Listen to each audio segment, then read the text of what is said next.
Du Conseil des ministres, voici le communiqué lu par Aram Daou. Le président de la République, son Excellence, M. Macky Sall, a présidé le Conseil des ministres le mercredi 19 février 2020 au Palais de la République à 10 h. Le chef de l'État a, à l'entame de sa communication, évoqué la performance du système national de surveillance des épidémies. Le président de la République a, à ce titre, tenu à rassurer nos compatriotes établis en Chine et particulièrement à Wuhan que toutes les dispositions sanitaires et sociales ont été prises par les services diplomatiques et consulaires sénégalais en relation avec les autorités chinoises pour un suivi permanent de leur situation.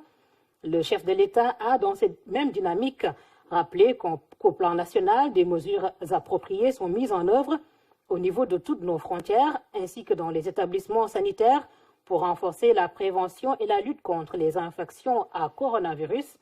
Le président de la République a, à cet effet, invité le ministre de la Santé à mener des actions de sensibilisation, de plaidoyer auprès des populations et de mobilisation de l'ensemble des acteurs de santé dans le déploiement du plan national de lutte contre le coronavirus, tout en insistant sur la tenue donc d'une réunion hebdomadaire du comité interministériel de suivi. Le chef de l'État a, sur ce sujet, salué la réunion des ministres de la Santé de la CEDEAO, tenue le 14 février 2020 à Bamako, à l'issue de laquelle d'importantes conclusions portant d'une part sur le renforcement de l'approche One Health et d'autre part la nécessité d'une collaboration des États avec le gouvernement chinois pour le bien-être des concitoyens résidant en Chine ont été retenues. Le président de la République, revenant sur le pilotage stratégique du sous-secteur de la pêche, a rappelé au gouvernement son importance dans la vie économique et sociale du Sénégal, mais aussi celle de la pêche artisanale, notamment pour les populations des localités côtières. Le chef de l'État a, à cet égard, invité le gouvernement à accorder une attention particulière à la situation des zones de pêche du pays qui doivent disposer de toutes les infrastructures et moyens logistiques nécessaires. Par ailleurs, il a insisté sur la nécessité du respect scrupuleux par les acteurs concernés des différents accords de pêche signés avec les pays voisins, ainsi que des prescriptions et conventions de la Commission sous-régionale des pêches. Il s'est particulièrement félicité des mesures prises par le président de la Mauritanie, son Excellence M. Mohamed Ould Cheikh El Ghazouani, en faveur de nos pêcheurs, par l'effacement des amendes notifiées à certains d'entre eux, la revue à la hausse des licences de pêche et la suppression du paiement de la redevance de 15 € par tonne de poissons débarqués. Le président de la République a aussi demandé au gouvernement de renforcer la supervision de la pêche industrielle en haute mer ainsi que des entreprises de pêche installées au Sénégal au titre de l'accélération des travaux de protection côtière durable à Saint-Louis. Le chef de l'État a exhorté le gouvernement à renforcer la lutte contre l'érosion côtière, qui reste une des préoccupations fondamentales de notre agenda de développement durable. Il a insisté sur le cas urgent de la stabilisation de la brèche à Saint-Louis et demandé au ministre de l'Aménagement du territoire d'accélérer l'ensemble des projets en cours avec l'édification d'une digue de protection robuste le long du littoral de Saint-Louis impacté.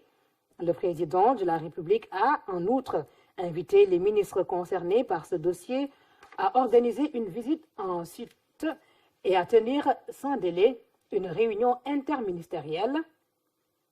Le chef de l'État, abordant la transformation du système de gestion des véhicules administratifs, a souligné la spécificité de la réglementation de leur acquisition, utilisation et gestion. Toutefois, il a constaté le manque de rigueur dans l'application intégrale de la réglementation entraînant des abus aux conséquences budgétaires et financières énormes pour l'État. Le président de la République a dès lors décidé de suspendre, à compter de ce 20 février 2020 et jusqu'à nouvel ordre, toutes les acquisitions de véhicules de fonction et de services au nom de l'État, des structures parapubliques et des sociétés nationales. Il a, à ce titre, demandé au ministre d'État, secrétaire général de la Présidence de la République, au ministre, secrétaire général du gouvernement et au ministre des Finances et du Budget de finaliser le recensement intégral de l'ensemble des véhicules administratifs, de réviser leur réglementation de proposer un schéma de réforme des véhicules âgés de 5 ans et plus et d'examiner pour les ayants droit rigoureusement retenus les modalités d'allocation d'une indemnité forfaitaire globale intégrant l'amortissement du véhicule, le carburant, l'entretien et l'assurance. Le chef de l'État a enfin engagé le gouvernement, le ministre des Finances et du Budget notamment, à communiquer autour du processus en cours avant le déploiement du nouveau système de gestion des véhicules administratifs à partir du 1er avril 2020. Le président de la République a, au titre de la gestion et du suivi des affaires intérieures, d'abord évoqué la question des revendications des greffiers et autres acteurs de la justice. Il a demandé au ministre de la Justice et au ministre des Finances de procéder au règlement consensuel des revendications du syndicat des travailleurs de la justice. Le chef de l'État a ensuite abordé la situation sociale dans plusieurs entreprises du secteur privé et la finalisation du pacte de stabilité sociale et d'émergence économique.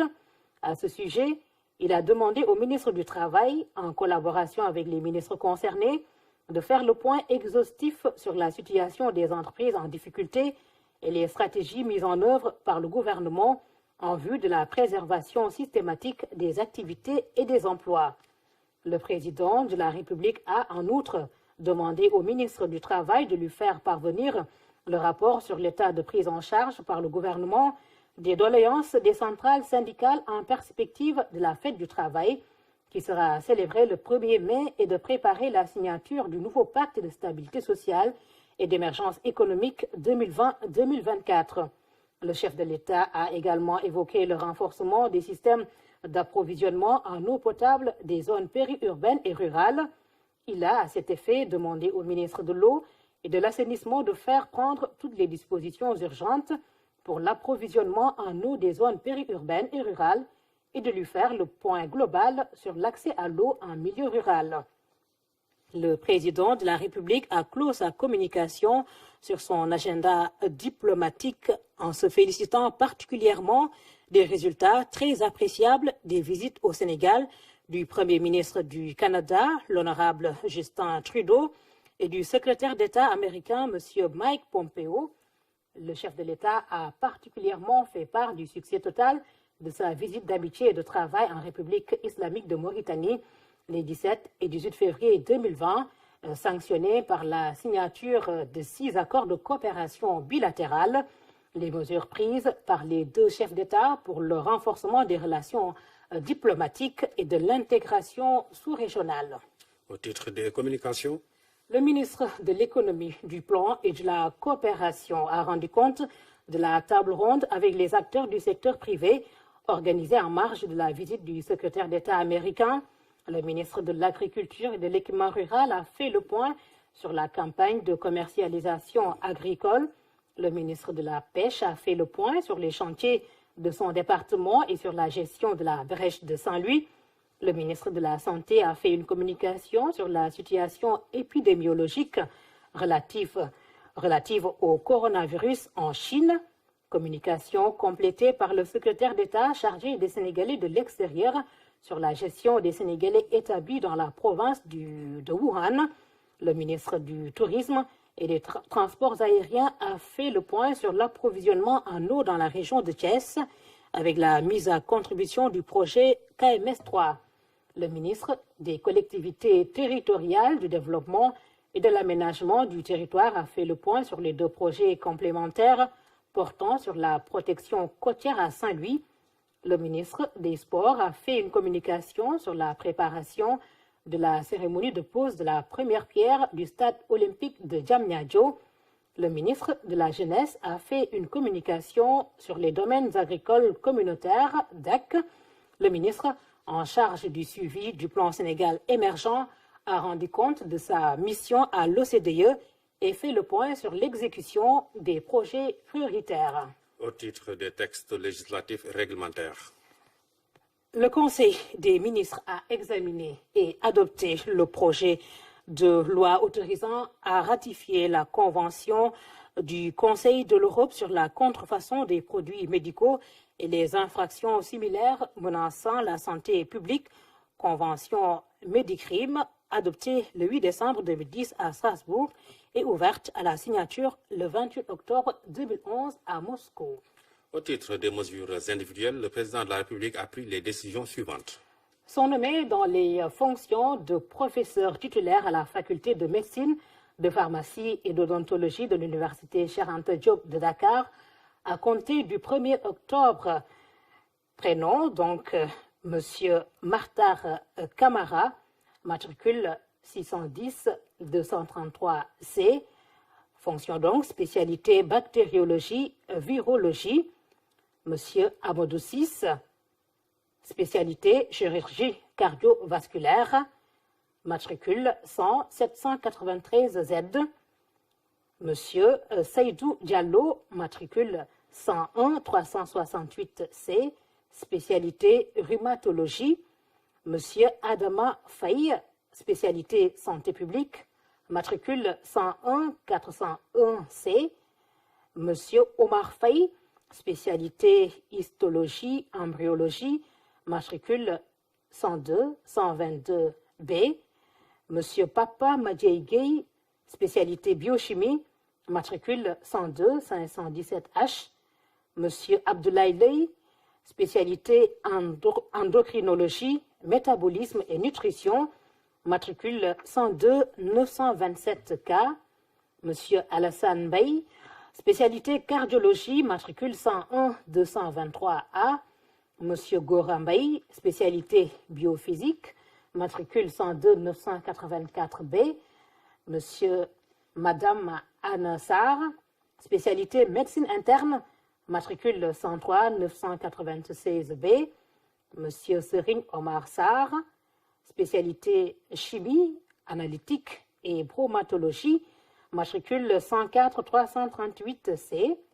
Monsieur Maguette Silagna, spécialité immunologie, matricule 104-586B. C'était donc Monsieur Maguette Dem, spécialité immunologie. Monsieur Sekou Omar Sagna, administrateur civil, précédemment chef des services administratifs du Centre régional des œuvres universitaires sociales, CROUS de Bambey, est nommé directeur de l'administration générale et de l'équipement du ministère de l'Urbanisme, du Logement et de l'Hygiène publique, poste vacant. Monsieur Biram Sen, magistrat, matricule de solde 636-324D, est nommé directeur de la formation et de la communication à la direction générale des élections du ministère de l'Intérieur. Madame Maïmouna Sow, économiste, matricule de solde 612-161K, est nommé directeur des ressources humaines et des finances à la direction générale des élections du ministère de l'Intérieur. Monsieur Mamadou Boy, juriste expert en marché public, matricule de solde 642-620Z, précédemment conseiller technique de département, est nommé inspecteur des affaires administratives et financières au ministère de l'Élevage et des Productions animales.